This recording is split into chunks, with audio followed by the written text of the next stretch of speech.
Hi, welcome to the Gemara on Tet Zayin Amud Aleph. We're starting one line up from the bottom.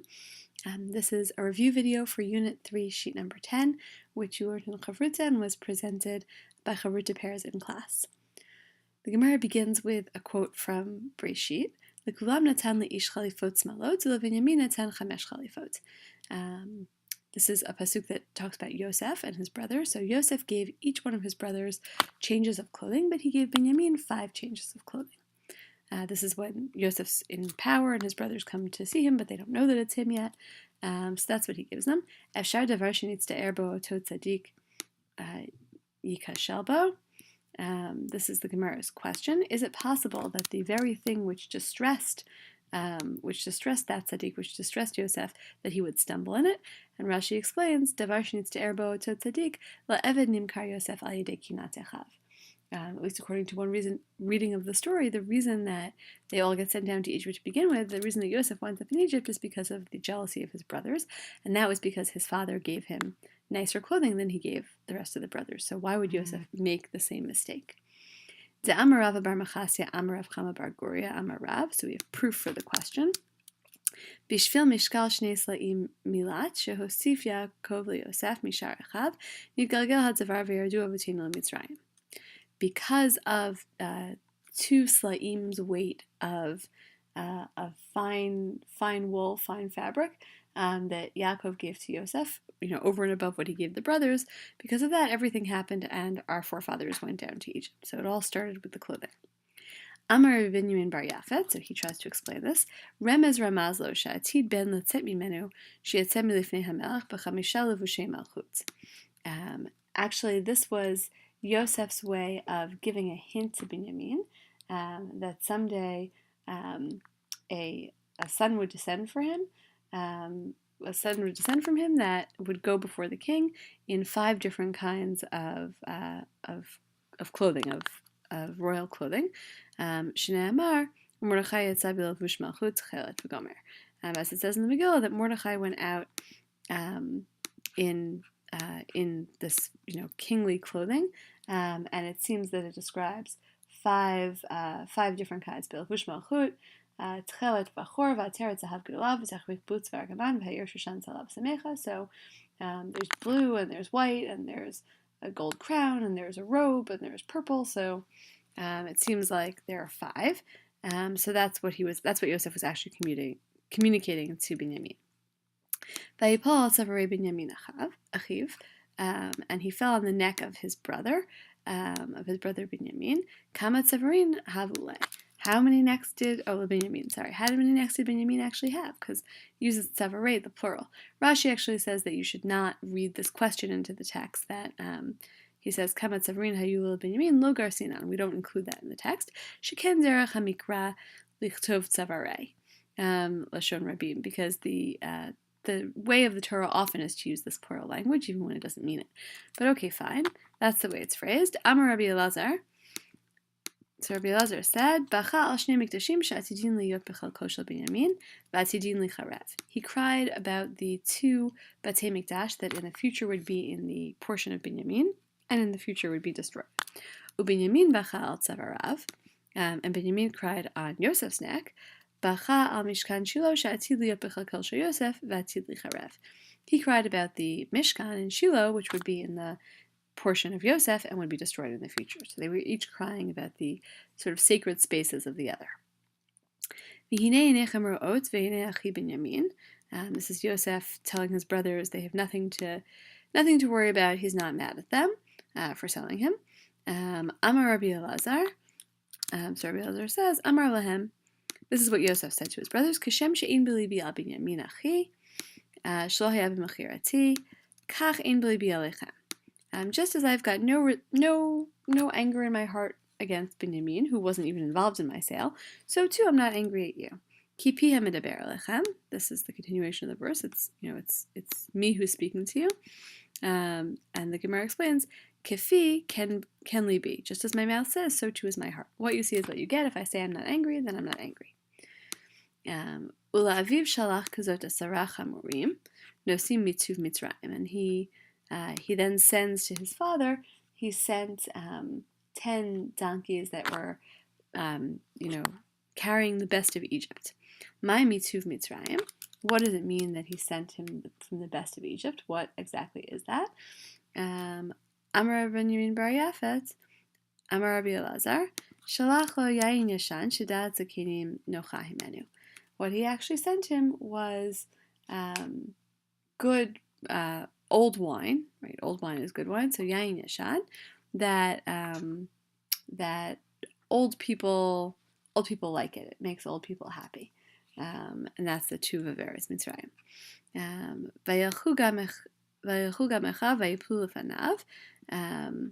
Again, continuing in this story, that his brothers came and they fell before him. Amar Rabbi Binyamin bar Yafet, Amar Rabbi Elazar. So,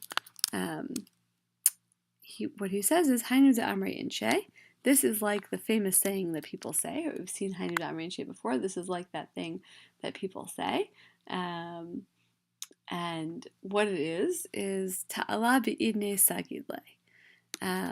A fox in its hour, when the fox is having its hour, bow down to it. So like when the fox is Rashi says matzliach. Rashi says ta'ala is a shual, and be'idnei im tirei sha'ato mitzlachat. If you see that he's like really successful in that moment, then you can bow down even to a fox. So then the Gemara says ta'ala mai b'tzirutza me'achva. So the Gemara says, like, a fox, was he worse than his brothers? Meaning, what does that mean that they're bowing down to him and he's a fox? Right? That doesn't sort of work with the relative positions of Yosef and his brothers. So the Gemara changes it. Ella itzmar hachi itzmar. Rather, literally, if it was said, say it this way, meaning this is how you should actually read it. It's not about the verse about them bowing down to their brother. Rather, it's about this verse, Vayishtachu Yisrael Rosh Hamitah. It's about when Yisrael, Yaakov, is sort of bowing or lying down on his bed. He's on his deathbed. So, Amar Rabbi Binyamin bar Yafet, Amar Rabbi Elazar, Ta'ala be'idnei sagidle. Same phrase, this is what people say, although it doesn't have the Hainu da'amrei inshe here. A fox in its time, you should bow down to it. So in this understanding, right, Yaakov wouldn't usually have bowed down to his son. It would have been the other way around. But Yosef was having his moment, so Yaakov could kind of bow down to him in that moment. So relative to his brothers, Yosef can't be described as a fox, but relative to his father, he could be, right? He's not as great as his father. So this is now after the death of Yaakov. So he comforted them, he made them feel better, and he literally spoke to their hearts. Amar Binyamin bar Yafet, Amar Rabbi Elazar, Amar lahem dvarim shemidkablin al halev. This teaches us that he said things to them that are, get accepted by the heart. And what he said is, Uma asara neirot lo yachlu lichbot ner echad heach yachol lichabot asara neirot. He said, just as, or if 10 candles couldn't put out one light, then how could one light put out 10 lights? Meaning, you're afraid of me now, but you all tried to kill me and I'm still alive, so if you all together couldn't kill me, then I for sure can't kill you. And they're afraid because their father's gone now, maybe he'll take it out on them.